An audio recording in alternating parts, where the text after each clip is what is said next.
So very good morning. आज अपन अपने lecture के अंदर बात करने वाले हैं माउथ एंड बक्कोफेरेंजियल कैविटी के बारे में। देखिए, अपना डाइजेस्टिव सिस्टम की सीरीज चल रही है। फर्स्ट लेक्चर के अंदर ये अपना सेकंड लेक्चर है। फर्स्ट लेक्चर में अपन ने पूरा का पूरा जो डाइजेस्टिव सिस्टम है उसका पूरा का पूरा क्या देख लिया था, आउटरो देख लिया था कि डाइजेस्टिव सिस्टम आखिरकार क्या होता है, डाइजेशन क्या होता है, एलिमेंट्री कैनाल, स्टमक, इंटेस्टाइन, इन सबको क्या है अपन ने देख लिया था कि आखिरकार ये क्या चीज है। अब अपन एक एक पर्टिकुलर चीज को लेके चलेंगे, तो इसी अकॉर्डिंग आज अपन बात करेंगे माउथ एंड बक्कोफेरेंजियल कैविटी क्या होता है, इसके फंक्शन क्या होता है, इसका रोल क्या होता है, क्या काम करती है एंड इसकी स्ट्रक्चर कैसी होती है। इस सबको आज अपन इस लेक्चर में देखेंगे। तो इससे पहले आप चैनल पे नए हैं तो चैनल को सब्सक्राइब कर दीजिए, क्योंकि पूरा का पूरा डाइजेस्टिव सिस्टम भी अपन पढ़ेंगे और आपके जितने भी इंपॉर्टेंट टॉपिक्स हैं वो सब अपन वन बाय वन देखेंगे। तो आप एक सब्सक्राइब कर दीजिए। तो अपन अपने टॉपिक पे आते हैं, बात करते हैं माउथ एंड बक्कोफेरेंजियल कैविटी के बारे में। तो देखिए, अपन जब भी भोजन खाते हैं, फूड खाते हैं, तो सबसे पहले स्टार्ट कहां से होता है, माउथ से ही प्रोसेस स्टार्ट होती है। तो आज अपन सबसे पहले माउथ की ही बात करेंगे। तो देखिए, जो माउथ रहता है उसकी स्ट्रक्चर की बात करें कि अंदर अपना जो माउथ है इसके अंदर क्या क्या चीज प्रेजेंट रहती है। तो देखिए, अपन सबसे पहले स्टार्ट करते हैं माउथ से। तो देखिए, माउथ का काम क्या रहता है, भोजन को क्या करना, चबाना, जिससे क्या हो सकता है। देखिए, डाइजेशन की जो पहली स्टेप होती है वही क्या होता है, फूड को खाना, मतलब फूड को क्या करना, इंजेक्शन करना। इंजेक्ट जैसे ही फूड करेंगे तो माउथ क्या करे, फूड क्या रहता है, एक क्या रहता है, कॉम्प्लेक्स फूड मटेरियल रहता है, उसको क्या करना होता है, माउथ के अंदर ही अपन क्या कर देते हैं, ऑलमोस्ट उसको थोड़ा बहुत क्या करा देते हैं, कॉम्प्लेक्स से हल्का बहुत सिंपल कर देते हैं। तो सबसे पहले जो प्रोसेस होती है वो माउथ के अंदर ही स्टार्ट होती है। तो माउथ के अंदर क्या प्रोसेस स्टार्ट होती है वो तो अपन आगे बात करेंगे। सबसे पहले अपन इसकी स्ट्रक्चर देख लेते हैं कि आखिरकार माउथ एंड बक्कोफेरेंजियल कैविटी क्या होती है। तो देखिए, आप देख रहे हैं ये वाला पार्ट है, ये आपका क्या है, माउथ है।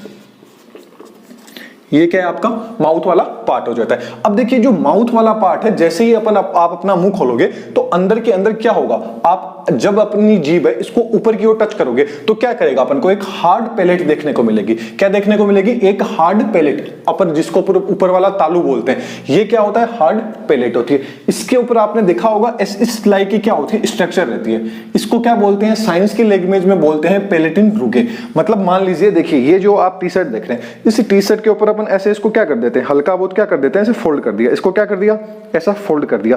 अब अपन नॉर्मल लैंग्वेज में तो क्या बोलेंगे, इसको फोल्डिंग बोलेंगे, लेकिन साइंस की लैंग्वेज में इस फोल्डिंग को क्या बोला जाता है, रुगे बोला जाता है। क्या बोला जाता है, रुगे बोला जाता है। तो यहां पे क्या होती है, फोल्डिंग टाइप में क्या रहती है, यहां पे स्ट्रक्चर रहती है, इसको बोलते हैं पेलेटिन रुगे, जो क्या है, कनेक्टिव टिश्यू की बनी रहती है। इसका काम क्या रहता है, इसका काम ये रहता है कि जैसे ही अपन फूड खाते हैं तो फूड को क्या करता है, फूड को वापस बाहर नहीं आने। आपने शेर वगैरह को देखा होगा, ये मुंह नीचे करके, गाय वगैरह को देखा होगा, मुंह क्या करके, नीचे करके ही खाते हैं। तो ग्रेविटेशन के अनुसार, न्यूटन के अनुसार तो क्या होना चाहिए, नीचे आना चाहिए, लेकिन ये नीचे नहीं आती। क्यों, क्योंकि जो पेलेटिन जो रुगे होती है, ये क्या होती है, हार्ड पैलेट होती है, कनेक्टिव टिश्यू की होती है, मतलब इसके ऊपर हार्ड जो पैलेट होती है उसके ऊपर प्रेजेंट रहती है पेलेटिन रुगे। इन्हीं का काम ये होता है, फूड के जो बैकवर्ड फ्लो है इसको रोकने का काम करती है। तो इसलिए क्या होता है, इनका रोल क्या होता है, आपसे पूछा जाए पेलेटिन रुगे का, तो ये क्या होती है, कनेक्टिव टिश्यू की बनी होती है। इनका रोल होता है कि फूड को बैकवर्ड आने से क्या करती है, रोकने में हेल्प करती है। That's clear, okay. अब माउथ के अंदर आप ये रेड कलर की स्ट्रक्चर देख रहे हैं, जिससे अपन बोलते भी हैं, ये क्या है, आपकी जीभ। टंग को क्या बोला जाता है, लिंगुआ भी बोला जाता है। क्या बोला जाता है, लिंगुआ। अब देखिए, जो लिंगुआ आपने नाम सुना होगा, लिंगुआ, लैंग्वेज, दोनों क्या है, एक दूसरे से रिलेटेड करते हैं। तो जो लैंग्वेज है, मतलब जो लैंग्वेज वर्ड है वो कहां से आया, आपका लिंगुआ से ही आया। कैसे आया अपन आगे बात करेंगे। तो ये क्या है, आपकी क्या है, आपकी लिंगुआ है, टंग है, जीभ है। अब देखिए, यहां पे आप देख रहे होंगे एक आपको होल दिख रहा होगा, इसको बोलते हैं इंटरनल नोस्ट्रिल्स। क्या बोलते हैं, इंटरनल नोस्ट्रिल्स।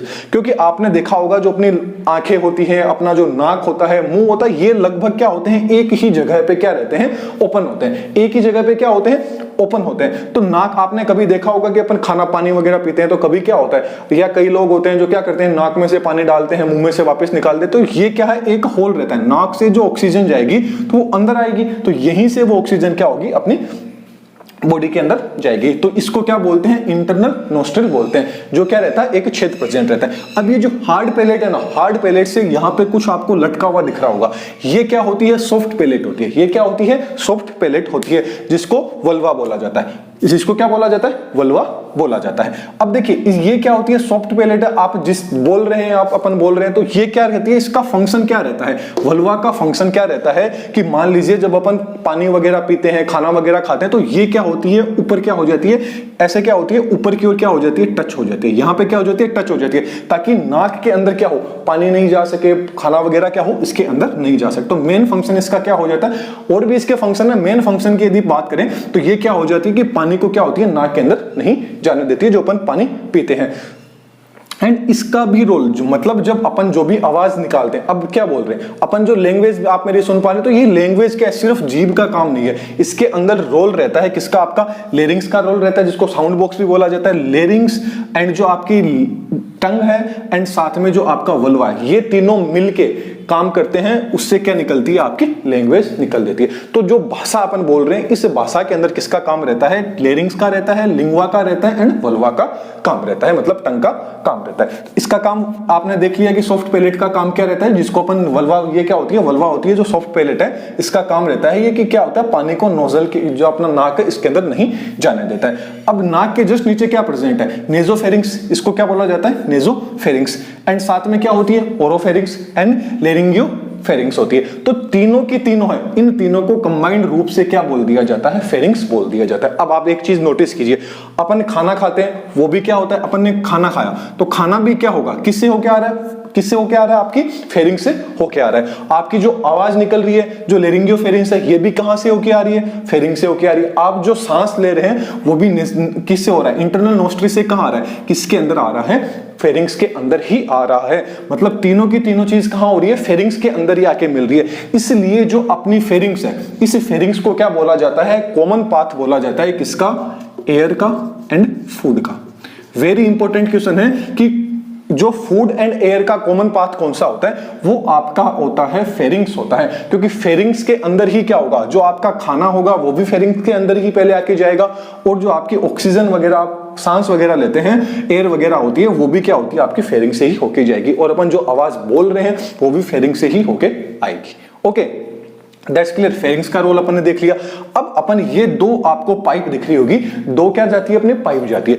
एक पाइप तो क्या करती है, जिसके अंदर से अपनी सांस वगैरह अपन लेते हैं, एक पाइप से अपन भोजन वगैरह लेते हैं। तो देखिए ये वाली जो क्या है आपकी इसोफेगस है, ये वाली क्या आ गई, इसोफेगस। और इसोफेगस का जो ऊपर का चेंबर है इसको बोलते हैं गैलेट। क्या बोला जाता है, इसको गैलेट बोला जाता है। इसके थ्रू क्या होता है, भोजन फेरिंग से होता हुआ कहां चल मतलब सॉरी इसोफेगस से होता हुआ कहां चला जाता है, आपके आगे स्टमक के अंदर फूड है वो आपका चला जाता है। That's clear. ओके, अब अपन बात करें जो सेकंड वाली जो ट्रैक है, इसकी बात करें, पाइप है, इस पाइप की बात करें तो इसके ऊपर आप देख रहे हैं रेड कलर की आपको स्ट्रक्चर देखने को मिल रही है, जो घंटी की तरह आपको क्या है दिख रही है। इसको बोला जाता है इपिग्लोटिस। इसको क्या बोला जाता है, इपिग्लोटिस। अब ये जो इपिग्लोटिस रहता है ना, इसका काम ये क्या रहता है, जो कार्टिलेज टिश्यू रहता है ना, इसका बना हुआ रहता है। इसका बस काम इतना होता है कि जब अपन भोजन खाते हैं तो क्या होता है, भोजन को जो रेस्पिरेटरी ट्रैक है इसके अंदर नहीं जाने देता है। That's clear. अब देखिए जो आपका गैलेट है, ये जो गैलेट था इसकी बात की थी, ये तो क्या है अपना इसोफेगस का क्या है, ओपनिंग साइड है। मतलब ये फूड अपन बोले कि फूड पाइप का जो ओपनिंग पॉइंट है वो क्या है, गैलेट है। जबकि जो ग्लोटिस आप नाम देख रहे हैं, ये जो ग्लोटिस है ये क्या है, ये जो आपका रेस्पिरेटरी ट्रैक है इसकी क्या है, ओपनिंग पॉइंट है। तो दोनों में डिफरेंस पूछ लिया जाए कि गैलेट एंड जो ग्लोटिस है, इन दोनों के अंदर डिफरेंस क्या है, तो ये तो क्या है आपका फूड पाइप की ओपनिंग है, और ये आपकी जो रेस्पिरेटरी ट्रैक है इसकी ओपनिंग है, जिसको बोलते हैं ग्लोटिस, एंड फूड पाइप की जो ओपनिंग है उसको बोलते हैं gallate. That's clear. Okay, epiglottis का काम क्या रहता है, ये क्या करता है, फूड को क्या करने, जो फूड होता है उसको इसके अंदर नहीं जाने देता है, रेस्पिरेटरी ट्रैक के अंदर। कभी कभी अब आपने देखा होगा अपन बात करते रहते हैं, बात करते करते खाना खाते हैं, तो क्या होता है कभी कभी अपन को खांसी आने लग जाती है अचानक ही। तो वो क्या होता है, हल्का बहुत खाना होता है वो इसके अंदर थोड़ा सा चला जाता है, इसलिए क्या होती है अपन को अचानक से खांसी वगैरह आने लग जाती है। तो इसीलिए बोला जाता है कि खाते टाइम बात नहीं करनी चाहिए। ओके, अब अपन बात करें कि ये जो आप देख रहे हैं ये होती है लेरिंग्स। इसको साउंड बॉक्स बोला जाता है। साउंड प्रोड्यूस करने का काम किसका रहता है, लेरिंग्स का। साउंड प्रोड्यूस करने का काम तो किसका रहता है, लेरिंग्स का रहता है। लेकिन उस साउंड को लैंग्वेज में कन्वर्ट करने का काम रहता है आपका लिंगवा का, जीभ का एंड वल्वा का काम रहता है। इंपॉर्टेंट चीज है, याद रखिएगा। और ये आपकी क्या होगी, ट्रेकिया हो गई।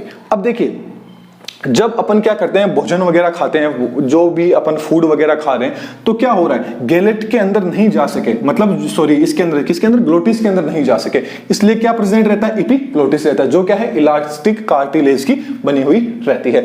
अब देखिए अपन ने जो पूरी की पूरी चीज बात की, इसके अंदर जो इसोफेगस है ना, इसोफेगस क्या है, आपकी इसोफेगस के अंदर क्या होता है, फूड मटेरियल जा रहा है, लेकिन इसोफेगस के अंदर आपने देखा कि कोई भी इसकी डाइजेस्टिव ग्लैंड नहीं होती है। मतलब जो इसोफेगस रहेगी ना, इसोफेगस के अंदर कोई भी डाइजेस्टिव ग्लैंड है वो प्रेजेंट नहीं रहती है। याद रखिएगा, काफी इंपॉर्टेंट है कि इसोफेगस के अंदर कोई भी डाइजेस्टिव ग्लैंड है वो आपको देखने को नहीं मिलेगी। मतलब इसके अंदर डाइजेस्टिव ग्लैंड तो प्रेजेंट नहीं होती है, लेकिन डाइजेस्टिव सिस्टम की जो भी प्रोसेस है, मतलब जो भी चीजें हैं, वो डक्ट वगैरह है, वो इसके अंदर ओपनिंग आपको देखने को मिल जाएगी। माउथ वगैरह है, माउथ के अंदर डाइजेस्टिव ग्लैंड होती है, जैसे स्लाइवरी ग्लैंड वगैरह हुई, इनको अपन एकदम डिटेल के अंदर देखेंगे। आज अपन ने सिर्फ माउथ एंड जो बक्कोफेरेंजियल कैविटी है, ये वाली जो कैविटी है, इस कैविटी के अंदर क्या क्या प्रेजेंट होता है ये चीज देखी है। तो ये अपना हो गया माउथ एंड बक्कोफेरेंजियल कैविटी। इसके जो कंप्लीट नोट्स हैं, यहां मैंने सिर्फ आपको समझा है, इसके नोट्स आपको टेलीग्राम पे मिल जाएंगे, टेलीग्राम से आप इनके नोट्स है वो डाउनलोड कर सकते हैं। तो चलिए नेक्स्ट अपन लेक्चर के अंदर मिलेंगे, जिसके अंदर अपन बात करेंगे टंग की, बात करेंगे कि टंग क्या होती है, फिर टीथ क्या होते हैं, सब हर एक पर्टिकुलर जो डाइजेस्टिव सिस्टम का स्टार्टिंग पॉइंट है, वहां से लेके अपन लास्ट तक पूरी की पूरी एक सीरीज लेके आएंगे और अच्छे से पढ़ेंगे। कंप्लीट नोट्स हैं वो भी आपको टेलीग्राम पे मिल जाएंगे। तो चलिए नेक्स्ट लेक्चर में फिर मिलेंगे। Thank you.